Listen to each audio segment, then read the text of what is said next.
हिंदुस्तान पर अंग्रेजों ने लगभग 250 सालों तक राज किया था, लेकिन अंग्रेजों से भी पहले हिंदुस्तान पर मुगलों का राज था। मुगलों में सबसे पहले बाबर, फिर हुमायूं, उसके बाद अकबर, अकबर के बाद जहांगीर, जहांगीर के बाद शाहजहां और शाहजहां के बाद औरंगजेब, और इनके बाद भी लगभग 12-13 और मुगल शासकों ने हिंदुस्तान पर राज किया है। लेकिन बादशाह जहांगीर के समय में ही लगभग 1608 में अंग्रेजों ने भारत में व्यापार करने की अनुमति ले ली थी और धीरे धीरे उन्होंने पूरे भारत को ही अपना गुलाम बना लिया। उसके बाद 1857 की क्रांति आती है। 1857 में क्या हुआ था, जो अंग्रेज थे वो बंदूक के कारतूस पर गाय और सूअर की चर्बी लगाते थे, जिससे कि वो बारिश या नमी के कारण कारतूस खराब ना हो। लेकिन ब्रिटिश सेना में हिंदुस्तानी भी शामिल थे। हिंदुस्तान के जो सिपाही थे वो हिंदू भी थे और मुस्लिम भी थे। लेकिन जब उन्हें इस बात का पता चलता है कि अंग्रेज उस कारतूस पर गाय और सूअर की चर्बी लगाते हैं, तो उनकी धार्मिक भावनाओं को ठेस पहुंची और उन्होंने अंग्रेजों के खिलाफ विद्रोह करने का ऐलान कर दिया। उनमें मेरठ के अंदर एक सिपाही था, मंगल पांडे। मंगल पांडे ने अंग्रेजों के खिलाफ आवाज उठाई और यहाँ तक भी कह दिया कि अगर कोई अंग्रेज मुझे आता हुआ दिखाई दिया तो मैं उसकी गोली मारकर हत्या कर दूंगा। तभी घोड़े पर सवार होकर उधर से अंग्रेज का एक ऑफिसर लेफ्टिनेंट बाग गुजर रहा था और मंगल पांडे ने उस पर गोली चला दी। गोली लेफ्टिनेंट बाग को तो नहीं लगी, बल्कि उसके घोड़े को लग गई। उसके बाद मंगल पांडे को पकड़ लिया गया और उसे 8 अप्रैल 1857 को फांसी दे दी गई। इस सारे विद्रोह में उस समय के मुगल बादशाह बहादुर शाह जफर ने भी भारतीयों का साथ दिया था, इसलिए अंग्रेजों ने उसके पूरे परिवार को मार दिया और 7 अक्टूबर 1858 को उसे उम्र कैद की सजा सुनाकर रंगून जेल में भेज दिया।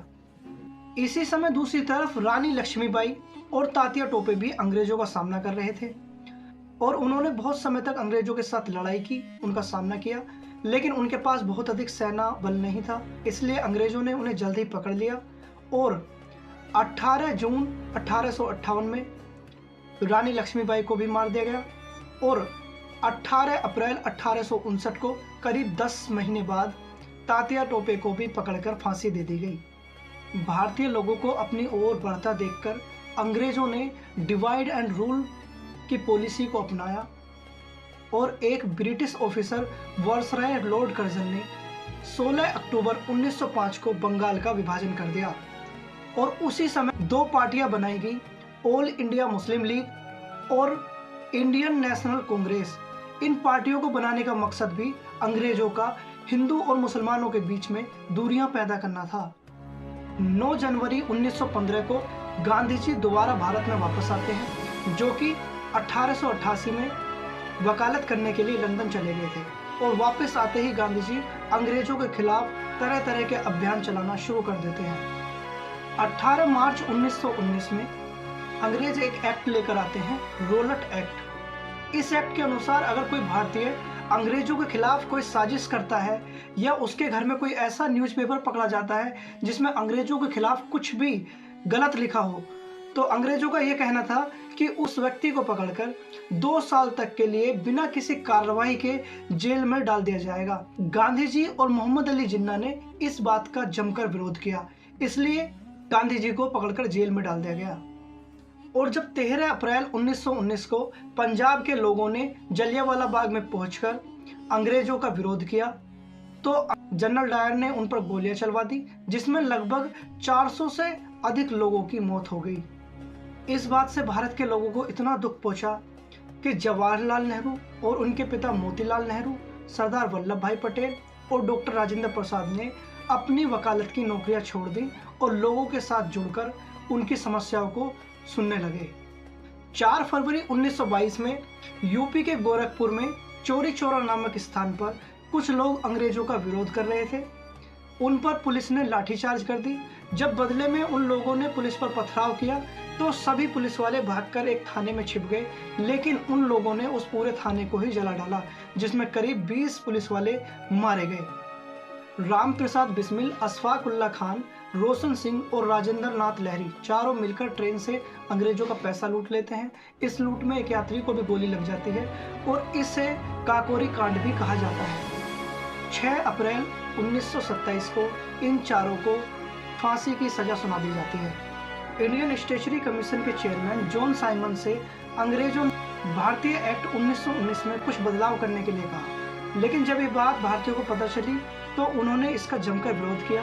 3 फरवरी 1928 को जब जॉन साइमन भारत में आया तो भारतीय लोगों ने इकट्ठा होकर साइमन गो बैक के नारे लगाकर उसका बहुत अधिक विरोध किया। 30 अक्टूबर 1928 को लाला लाजपत राय अपने कुछ विद्यार्थियों के साथ साइमन गो बैक के नारे लगा रहे थे, तभी पुलिस उन पर लाठीचार्ज कर देती है। लाठीचार्ज में वो इतने अधिक घायल हो जाते हैं कि 17 नवंबर 1928 को उनकी मौत हो जाती है। लाला लाजपत राय की मौत का बदला लेने के लिए भगत सिंह, राजगुरु, सुखदेव और चंद्रशेखर आजाद चारों मिलकर उस पुलिस अधिकारी एसपी जेम्स स्कॉट को मारने का फैसला करते हैं और 17 दिसंबर 1928 को उस पुलिस वाले पर गोली चलाकर भाग जाते हैं, जबकि बाद में पता चलता है कि वो एसपी जेम्स स्कॉट नहीं बल्कि एएसपी जेपी सुंदर था। ये चारों 8 अप्रैल 1929 को सेंट्रल असेंबली दिल्ली में बम फेंक देते हैं और उसी दौरान चारों पकड़े भी जाते हैं। अंग्रेजों ने एक कानून बनाया था, नमक कानून, जिसके अनुसार कोई भी भारतीय ना तो नमक बना सकता था न नमक को बेच सकता था। इसी नमक कानून का विरोध करने के लिए गांधी जी ने 12 मार्च 1930 को साबरमती से दांडी तक लगभग 390 किलोमीटर की पैदल यात्रा की और अंग्रेजों के नमक कानून का विरोध किया। अंग्रेजों ने फिर से इन्हें उठाकर जेल में डाल दिया। इनके बाद इनकी पत्नी कस्तूरबा गांधी, सरोजनी नायडू और अब्बास तैयब जी ने इस अभियान को बाद में भी जारी रखा, जिस कारण अंग्रेजों को अपना नमक कानून वापस लेना पड़ा। इधर अंग्रेजों ने भगत सिंह को फांसी की सजा सुना दी थी। काफी कोशिशों के बाद भी भगत सिंह की फांसी नहीं टली और 23 मार्च 1931 को भगत सिंह को फांसी दे दी गई। 1940 में सुभाष चंद्र बोस को पकड़कर उन्हीं के घर में कैद कर लिया जाता है, लेकिन वो किसी तरह अपना वेश बदलकर वहां से भाग जाते हैं और जर्मनी और जापान की मदद से एक सेना का गठन करते हैं जिसे आजाद हिंद फौज का नाम देते हैं और उनसे कहते हैं कि तुम मुझे खून दो, मैं तुम्हें आज़ादी दूंगा। दूसरी तरफ गांधी जी 1942 में अंग्रेजों के खिलाफ भारत छोड़ो आंदोलन चला रहे थे और उसी समय दूसरी तरफ वर्ल्ड वार भी चल रहा था, जिसमें ब्रिटिशों का बहुत अधिक नुकसान हो गया था। इसी कारण अंग्रेजों ने भारत को छोड़ने का फैसला लिया और अगस्त 1947 में पूरी तरह से भारत को छोड़ दिया। हर साल भारतीय 15 अगस्त को स्वतंत्रता दिवस के रूप में मनाते हैं।